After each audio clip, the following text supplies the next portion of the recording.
mes amis, bonjour mes followers. Ce soir, nous allons compléter la vidéo concernant la trousse d'huile essentielle. Alors, nous allons parler des huiles essentielles qui traitent les mycoses.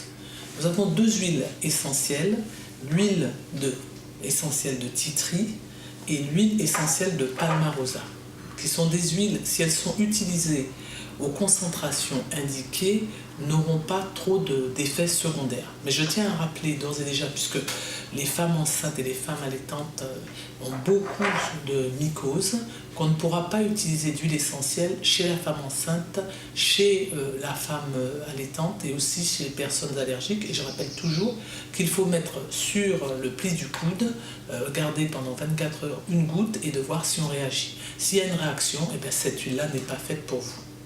Alors, ces huiles essentielles dont j'ai parlé, le titri et le palmarosa, vont empêcher le champignon, puisqu'il est responsable de la mycose, de se développer et de se disséminer en détruisant les spores de ces champignons. Alors un champignon, normalement, s'il vous envahit, va causer une mycose. Mais un champignon, c'est des parasites qui vivent normalement dans l'air environnant. Ce n'est qu'à la faveur, par exemple, de conditions peut-être dégradées, une mauvaise hygiène, ou trop d'hygiène, ou de l'humidité, ou de la chaleur, ou de l'acidité. Vous avez par exemple transpiré, ou encore on est sur un terrain où on mange beaucoup de sucre, et bien on a ces mycoses qui vont se développer. Alors ça peut être aux dépens de la peau, du cuir chevelu, de l'ongle, même des muqueuses, et on parlera de dermatophytes. Alors on aura, vous savez, le fameux pityriasis versicolore, on appelle ça l'ota en Guadeloupe, c'est des taches qui sont, disons, peu esthétiques, mais qui n'ont pas de conséquences gravissimes, je veux dire.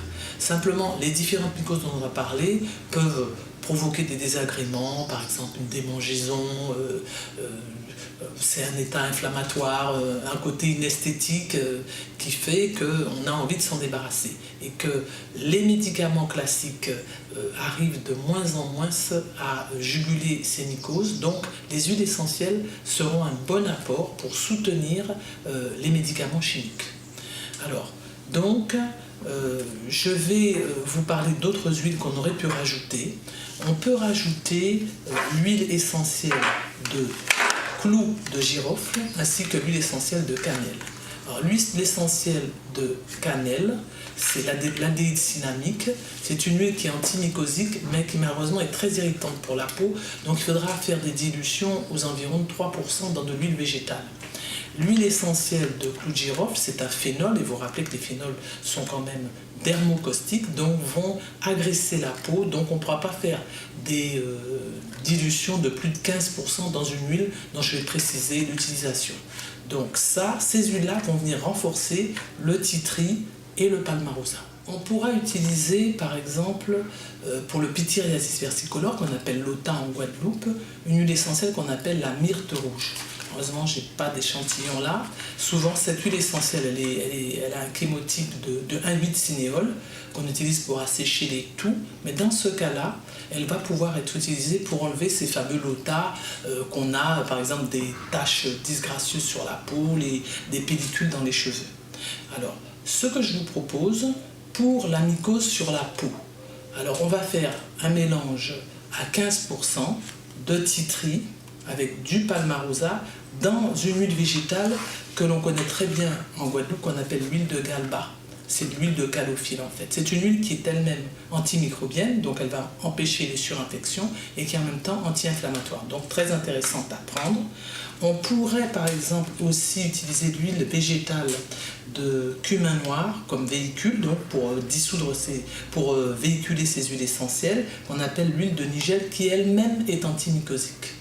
Donc, voilà ce qu'on aurait pu faire. Il y a d'autres huiles, par exemple en cas de mycose vaginale, parce qu'on sait que c'est des choses qui se répètent tout le temps.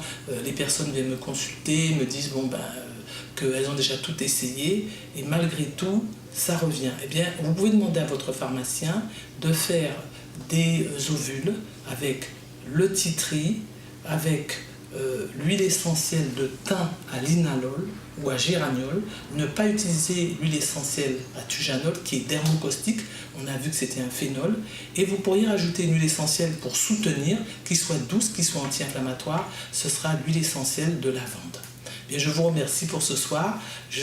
N'hésitez pas à demander des renseignements complémentaires à votre pharmacien, car si vous avez déjà utilisé les médicaments chimiques, vous avez par exemple une mycose au niveau de l'ongle, vous avez limé cet ongle, vous avez passé les produits chimiques et ensuite plus les huiles et que ça revient, c'est peut-être qu'on est sur un terrain qu'il faudrait peut-être corriger. Voilà, je vous remercie. À bientôt.